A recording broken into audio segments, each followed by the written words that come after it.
year. And so much more from Bob still to come, but only with your help. The phone numbers that you see on your screen are so important. All of our volunteers are waiting for your telephone calls right now. We're waiting to see the action that's going on with some special guests that Bart Connor and Nadia Komenich have in the VIP Family Lounge. Bart, Nadia, what do you have?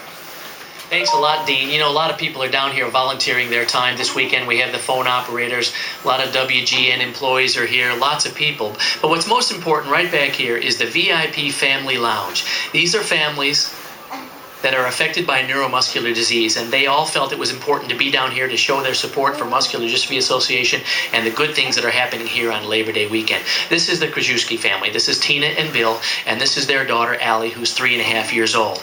Allie has SMA type 1, and we've known Allie for a long time. And Tina, it's great to have you here, and give us a perspective on what neuromuscular disease does to a family, not only from the diagnosis, but how it affects not just the patient.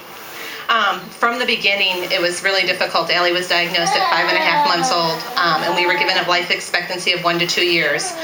But through the MDA, Allie was in a trial for 2.5 years, traveling to California, all our medical expenses paid from contributions.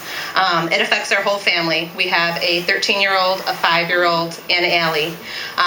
So it's devastating at first, but then once you get over that initial shock, all the different supports that you can find through the MDA and how strong-willed she is. Her brain is unaffected, so she's learning to use her computer with her eyes. She's learning to drive a power wheelchair. So we just want to thank everybody for all the support that they've given, and keep calling.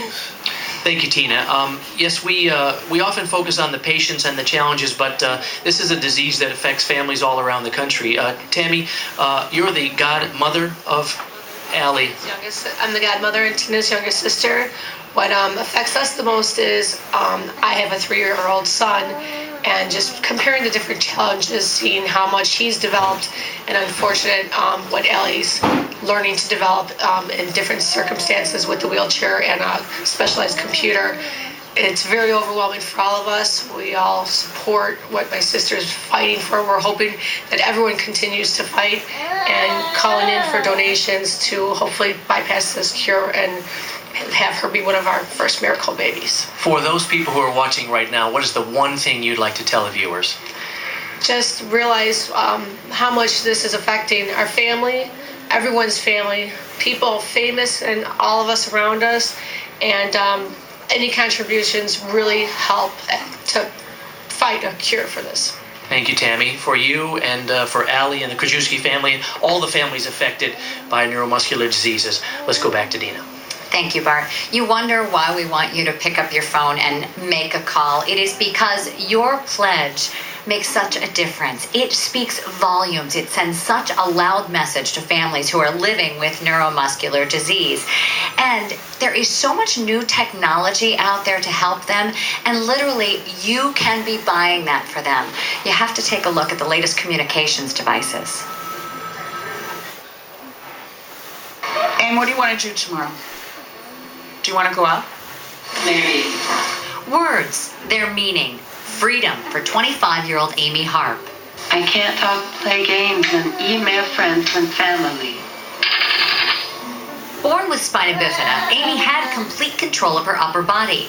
Then, just 4 years ago, she began to lose function in her torso. Her diagnosis? Muscular dystrophy. She was put on the ventilator in January, and then she lost her speech from there. Even though she was disabled her whole life in one way or another, to take away her ability to communicate and to tell me that she had an itch on her nose or the top of her head or just anything it was so difficult. Until this pink device arrived, with a little help from the Muscular Dystrophy Association. To give her this device that was able to let me talk to her again and know what she needed to care for her, but to enjoy her yet too, to let me still enjoy, the everydays that we have. It's called the Eyemax. Instead of using a handheld mouse, Amy uses her eyes to select letters, type emails, and play games. It even allows her to control her environment, turn on the television or the DVD player. You'll see this circle. That is actually the camera that's picking up her eyes. Amy is simply looking at what she wants to select, And basically her eyes are like a mouse, and when the mouse will go on the screen, and when it's hovering over whatever she would like to select, she blinks her eyes, and that is like a mouse click to make the selections to be able to communicate. The frustration of not knowing what she wanted and how to help her, and you're dealing with, you know, her discomfort, her pain. You're trying to keep her happy, but you don't know how to keep her happy. The IMAX helps. It's a link to the outside world and a connection with her family right here at home. We can sit, we can relax, we can be girlies again. We can enjoy each other's company. And for Amy, well, not even words can describe her gratitude. It means more than I can say. The MDA gave Amy $2,000 toward the IMAX, and insurance picked up the rest. It's estimated up to 3 million people could benefit from the device, but many don't know about it. Only about 6% of children and 1% of adults who could benefit from this technology actually have it.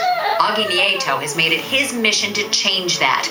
The exercise enthusiast has garnered strength by raising money for research and giving a voice to others with muscular dystrophy. I used my Dynavox to break through the communication barriers many people like me confront.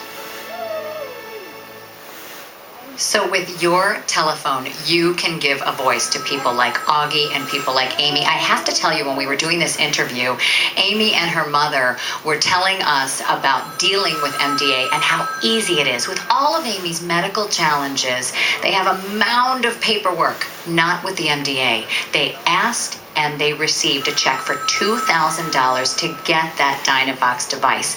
Won't you please call right now and give some money toward that? You're helping not only with technology, but also the kind of care that people can receive. I have a special guest with me right now, Dr. Octavia